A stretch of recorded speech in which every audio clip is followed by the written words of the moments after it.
Special lockdown में क्या हुआ कि जो इंडिविजुअल्स थे वो स्कूल कॉलेजेस बंद हो गए, इंस्टीट्यूशंस बंद हो गए, बट आज क्या हो गया, ऑनलाइन चीज़ों का बहुत ज़्यादा एक ट्रेंड चल पड़ा, डिजिटल मार्केटिंग स्पेशल अगर मैं बात करूँ तो उस फील्ड में भी क्या हुआ, बहुत सारे कोर्सेज ऐसे आ गए 4,000 का 5,000 का, बट वो इन्वेस्ट तो कर रहे हैं बट उन्हें फिर भी एक कोर्स बना के छोड़ दिया हुआ है, उन्हें ज़्यादा कुछ मिल नहीं रहा। तो उस चीज़ पे इंडिविजुअल्स क्या करें, मैं उनका भी पर्सपेक्टिव, उनके पर्सपेक्टिव से भी आपसे पूछना चाहता हूँ। मैं बस यही कहूँगा, बेवकूफ़ मत बनो, क्योंकि मान लो कोई कोर्स है 4,000 का, 5,000 का, 10,000 का, 20,000 का, 50,000 का, 1 लाख का, वट एवर, हर तरह के कोर्सेज मार्केट में अवेलेबल हैं। थोड़ा सा दिमाग लगाओ कि क्या वो जो कोर्स है, जो भी वो बंदा पढ़ा रहा है, उसका एक लेवल है ना जी, उससे लाख गुना ज़्यादा जो बंदा अचीव कर चुका है लाइफ में, उसने कोई ना कोई बुक लिखी होगी जो हो सकता है 100-200 रुपए की हो, तो वो बुक क्यों नहीं पढ़ते? क्यों 10,000 रुपए का एक कोर्स ले रहे हो, जबकि आप 1,000 रुपए में 10 बुक्स ले सकते हो, और वो सारी बुक्स एक से बढ़कर एक होंगी। वो जो बंदा आपको कोर्स सिखा रहा है या जो कोर्स बेच रहा है, मान लो 5-10 हज़ार रुपए में, उससे लाख गुना ऊपर लेवल के बंदे हैं जिन्होंने अपने सारे एक्सपीरियंस शेयर करे हुए हैं। हो सकता है वो इंडिया में ना हो, यूएस में हो, कहीं और हो, बट उससे फर्क क्या पड़ता है? डिजिटल जो डायनामिक्स है वो तो सेम ही है ना जी, जो बेसिक्स ऑफ मार्केटिंग है वो तो सेम ही रहेगा ना। फिर चाहे वो मार्केटिंग यूएस में हो रही है, चाहे यूके में हो रही है, चाहे इंडिया में हो रही है, तो कहीं से भी सीखो ना। और बहुत सारे लोग हैं जो फ्री में भी सिखा रहे हैं। इनफैक्ट एक्चुअल में जो बंदे एक लेवल पे पहुंच चुके हैं, those who are content with the kind of money that they have, हो सकता है वो पैसे भी ना ले, क्योंकि उनके लिए पैसा मोटिव ही नहीं है, तो वो एक्चुअल में शेयर कर रहे हैं। There is a strong possibility कि 90% से ज्यादा पॉसिबिलिटी यह है कि जो बंदा आपको ये 5-10 हज़ार रुपए के कोर्सेज बेच रहा है ऑनलाइन, तो आप इंडिया में, यूएस में, यहाँ पे वहाँ पे, पूरे वर्ल्ड में आप देखोगे, आप जा करके सर्च करो ऑनलाइन डिजिटल कोर्स, लाखों पेजेस आ जाएंगे, लाखों वेबसाइट्स आ जाएंगी। तो ये जो लोग बेच रहे हैं वो खुद ही कुछ नहीं है, तो आपको क्या बनाएंगे? जिन्होंने खुद ही अभी कुछ नहीं किया, वो बेसिकली वो डिजिटल मार्केटिंग को यूज करके आपसे पैसा कमाना चाह रहे हैं जी। तो थोड़ा सा दिमाग लगाओ, थोड़ा सा समझना शुरू करो कि कहाँ पे पैसा लगाना है, कहाँ पे नहीं लगाना है। फॉर एग्जाम्पल, आपकी कैपेसिटी है तो मैं कहता हूँ आप 1 लाख का क्या 2 लाख का भी कोर्स लो, कौन रोक रहा है? आपके पेरेंट्स के पास में फालतू पैसा है तो अब आप चाहे 20 लाख का कोर्स करो, 50 लाख का करो, 1 करोड़ का करो, क्या फर्क पड़ता है?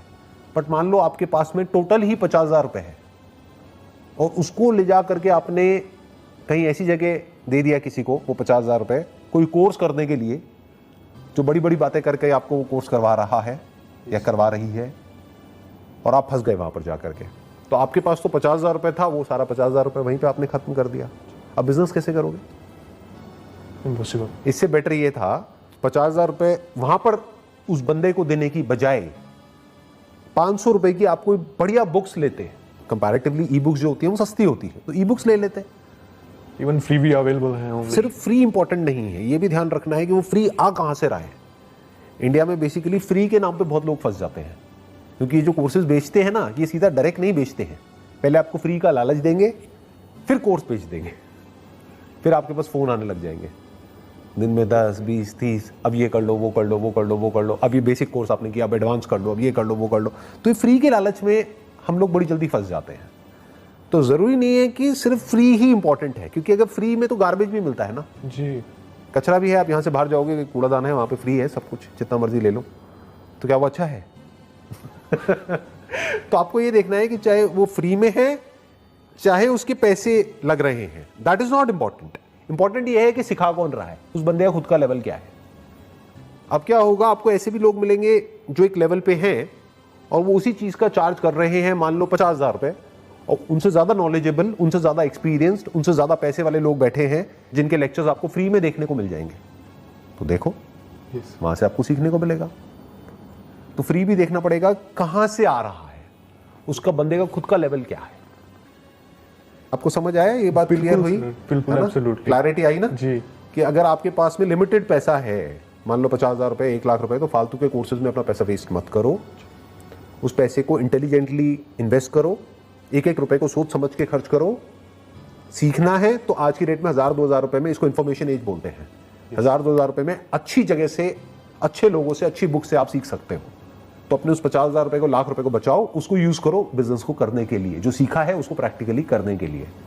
इसी के रिगार्डिंग इसके नेक्स्ट टॉपिक लेके चलूं तो how to be a visionary after completing 12th और ग्रेजुएशन। उसके बाद मतलब हमारा विजन क्यों ऐसा हो जाता है, हम उसे स्ट्रॉन्ग कैसे करें विजन को? आपने कहा कि अपनी विजन को स्ट्रॉन्ग कैसे करें, तो इंपॉर्टेंट ये नहीं है कि हम अपनी विजन को स्ट्रॉन्ग करें, इंपॉर्टेंट ये है कि हम अपनी विजन को क्लियर करें।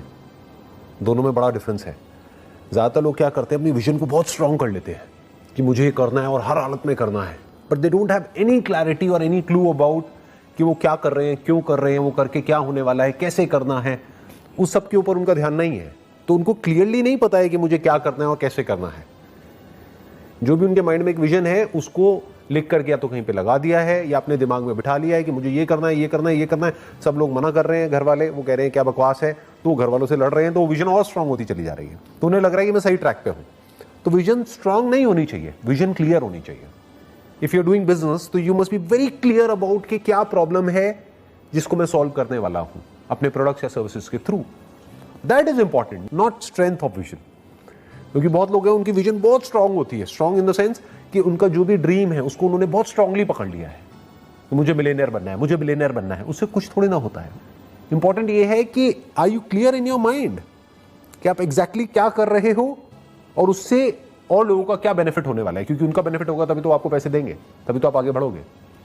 फिर चाहे वो जॉब हो चाहे बिजनेस हो, किसी कंपनी में जॉब कर रहे हो, अगर उस कंपनी का कुछ बेनिफिट होगा तभी तो आपकी प्रमोशन होगी। तो you must be very clear in your mind. अब क्लैरिटी कैसे आती है? जो भी हम करने वाले हैं उसमें through more and more of knowledge, through more and more of questioning, through more and more of understanding कि अभी दुनिया कहां पर है और किस डायरेक्शन में जा रही है। मैं जो काम कर रहा हूं वो आज तो रेलेवेंट है, क्या आने वाले 5 साल बाद होगा? इसी को विजन कहेंगे ना। कि आप अभी से उसके ऊपर काम करो जो 5 साल बाद होने वाला है। जो हो चुका है अगर उसके बेस पर काम कर रहे हो तो उसको विजन नहीं कहेंगे। ज्यादातर लोग इस तरह से काम करते हैं कि 5-10 साल पहले मेरी फैमिली में किसी ने ये किया था, वो आज इस लेवल पे हैं, तो मैं वो करूंगा तो मैं भी उस लेवल पे होऊंगा। तो इसको विजन थोड़ी कहेंगे। विजन मीन्स कि अगले 5 साल बाद, 10 साल बाद, 20 साल बाद क्या होने वाला है दुनिया में, उसके लिए आप आज से तैयारी करो और उसके ऊपर आप आज से काम करो। तो उसके लिए क्या समझना पड़ेगा? पहले समझना पड़ेगा कि दुनिया किस डायरेक्शन में जा रही है, दुनिया में एग्जैक्टली क्या हो रहा है, किस तरह के चेंजेस आ रहे हैं, प्रैक्टिकल क्या चीजें ऑब्सोलीट हो रही हैं और क्या नया आ रहा है। दोनों के बारे में हमको पता होना चाहिए। क्या मर रहा है, क्या पैदा हो रहा है। ऑब्सोलीट मतलब क्या मर रहा है और क्या पैदा हो रहा है, दोनों पता होना चाहिए ना। इन दोनों चीजों की क्लैरिटी जैसे जैसे हमको आती चली जाती है तो फिर आप कह सकते हो कि now it's a very clear vision कि this is what I am doing. जो हो सकता है आज लोगों को समझ नहीं आएगा, लेकिन आने वाले 2 साल बाद, 5 साल बाद, 10 साल बाद, this is what is going to happen in the world and I am preparing for it today itself। आज ही मैं इसकी तैयारी कर रहा हूँ, तो आने वाले 10 साल बाद तो मैं फोड़ दूंगा, जो टिपिकल लैंग्वेज में बोला जाता है यंगस्टर्स की, राइट। यही लैंग्वेज यूज करी जाती है ना। Yes। फोड़ दूंगा, तोड़ दूंगा फोड़ दूंगा, तोड़ दूंगा, वट एवर।